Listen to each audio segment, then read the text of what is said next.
You lie there in the dark, the ceiling above you, a blank slate that refuses to offer answers. The clock on your nightstand glows faintly, its digits slicing the blackness with quiet insistence. Perhaps it is 2:17 or 3:42. Time has lost its edges tonight. You have already scrolled through the small illuminated rectangle beside you, searching for something that might quiet the low vibration beneath your sternum. Voices, music, stories, none of them settle. They slide off you like rain on glass. You are not panicking.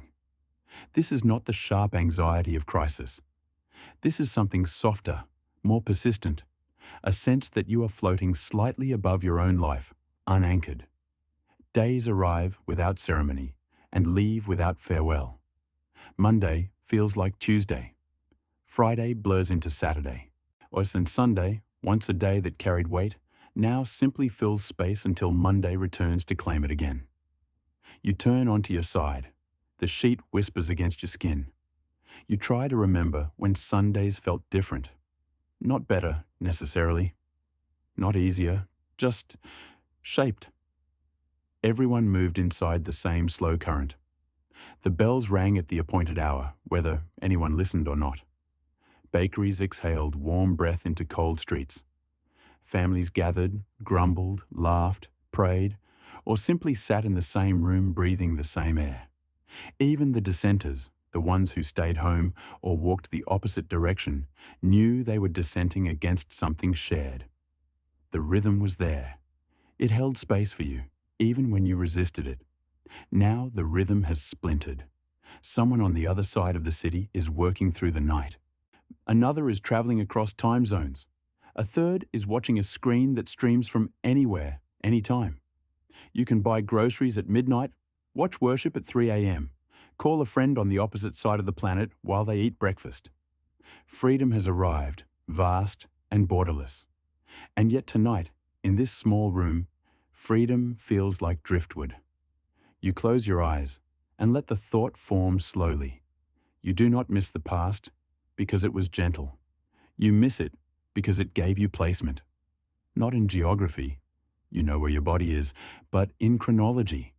Your small existence was stitched into a larger calendar. Your breathing synchronized, however imperfectly, with the breathing of others.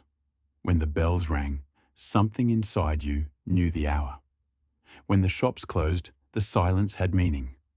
When families gathered, the gathering itself was the point, not the productivity it produced. Modernity dissolved those stitches. It promised liberation from constraint and delivered liberation from certainty. Now every hour must be chosen. Every pause must be justified. Rest is no longer a season, it is a performance. Sundays arrive empty, waiting for you to fill them with intention, meaning, optimization. And when you fail, as you often do, the emptiness stares back. You feel the ache settle deeper, not as pain, but as recognition. The restlessness is not random. It is the body remembering a time when time itself felt like company. Let the memory come without forcing it. Imagine, not far back, perhaps 3 or 4 generations, a village or a neighborhood where Sunday was not optional. Dawn arrived with the sound of shutters opening, feet on stone, water drawn from wells or taps. The air carried the scent of bread, coal smoke, soap, and damp wool. People moved slowly because there was no other speed permitted. Hurrying on Sunday would have felt like shouting in a library. Children felt it first, perhaps, the way the day wrapped around them like a blanket too heavy and too warm. They wore clothes that pinched, sat on hard pews or stiff chairs, listened to words they only half understood. Some fidgeted, some daydreamed. Some felt the slow pulse of boredom and safety braided together. Adults carried their own burdens. The ones who believed carried gratitude and guilt in equal measure. The ones who no longer believed carried resentment and the strange comfort of habit. The ones who never believed carried the knowledge that the world outside still moved to this drum. Or hardship lived there too. Hunger did not vanish on Sunday. Illness did not respect the calendar. Grief sat at the table beside the soup. Women stitched hems and swallowed ambitions. Men carried injuries home from fields or factories and pretended the pain was temporary. Children learned early that love could bruise. Yet even in the bruising, the day held everyone inside the same frame. Misery was shared misery. Joy was shared joy. Silence was shared silence. The contradiction is quiet but real. The very rituals that offered certainty also enforced conformity. They excluded, shamed, silenced. They demanded performance of roles that fit poorly, if at all. You do not need to romanticize that world. It was not paradise. It was simply coordinated. And coordination, even flawed coordination, creates a form of gravity. You were held. Not always gently, not always fairly, but held. You breathe out slowly now. The room feels larger somehow, the darkness softer. You are not being pulled backward. You are being invited to notice what the present has quietly removed. Let the day unfold in your mind the way it once unfolded in countless bodies. Morning light arrives thin and pale. Someone is already stirring coals, coaxing flame. Another is pulling on stockings, brushing hair, tying ribbons or knots. Footsteps echo differently, unhurried, deliberate. No one checks a screen every 3 minutes. The world has not yet demanded constant attention. Church bells, or the muezzin's call, or the tolling of the town clock mark the hour. People move toward the sound or away from it, but the sound itself is unavoidable. It is not background noise. It is punctuation. Inside the places of worship, voices rise and fall together. Some believe every word. Some believe only the melody. Some believe nothing but stay for the warmth of bodies pressed close. Outside, those who walk alone feel the absence of the crowd like a missing limb. Even solitude is shaped by what it refuses. Midday arrives with food. Tables are set. Dishes passed.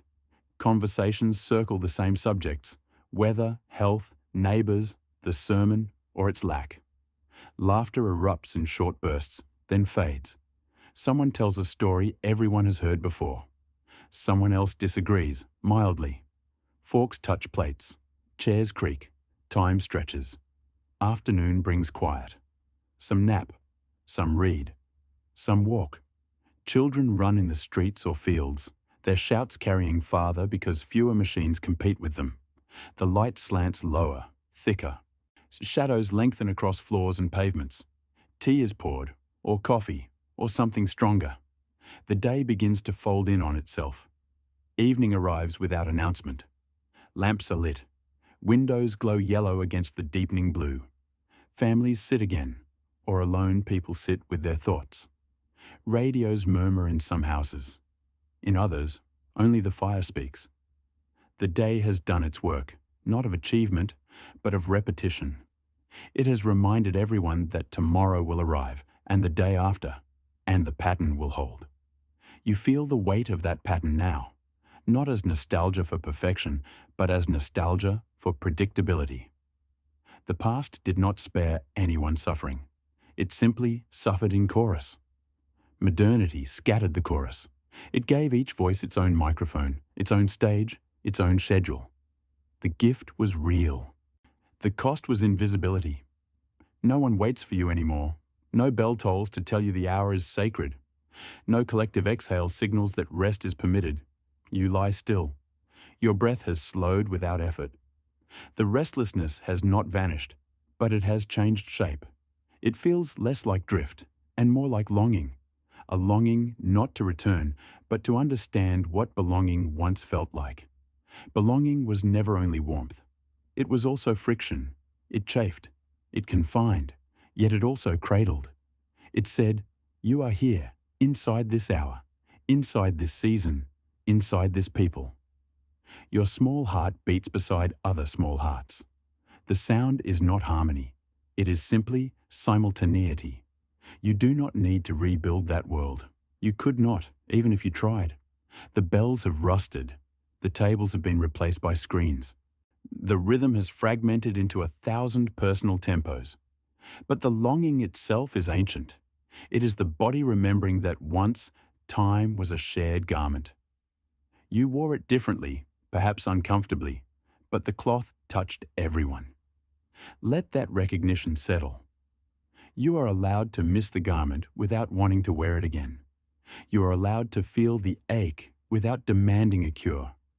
You are allowed to lie here in this late hour and let the ache breathe beside you like another presence. The restlessness begins to soften at the edges, not because it has been solved, but because it has been seen. You turn onto your back again. The ceiling is still blank, but now it feels less accusing. Your limbs grow heavier. The low hum beneath your ribs quiets to a murmur. Let the day you never lived continue in your mind, slow as snowfall. Let the bells ring one last time. Faint now, almost imaginary. Let the tables be cleared, the lamps dimmed, the voices lowered to whispers. Let the streets empty. Let the fires burn down to embers. You do not need to decide anything. You do not need to fix the drift.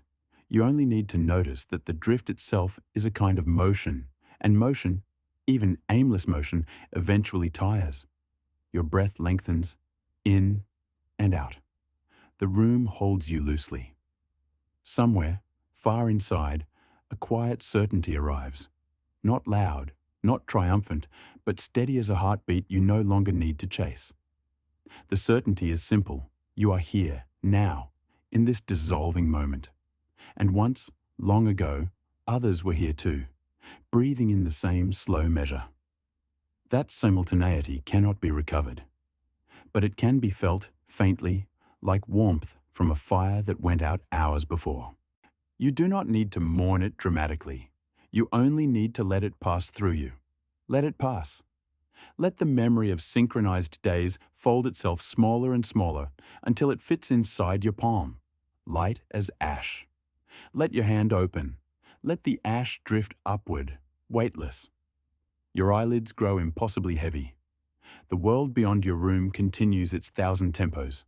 But here, in this narrow bed, in this narrowing attention, there is only one tempo left. Your breath, in, out. The embers glow once more, very faintly, then fade. No final word is spoken. No bell rings. Only the slow, even sound of someone finally resting. The night receives you, and the night too is shared.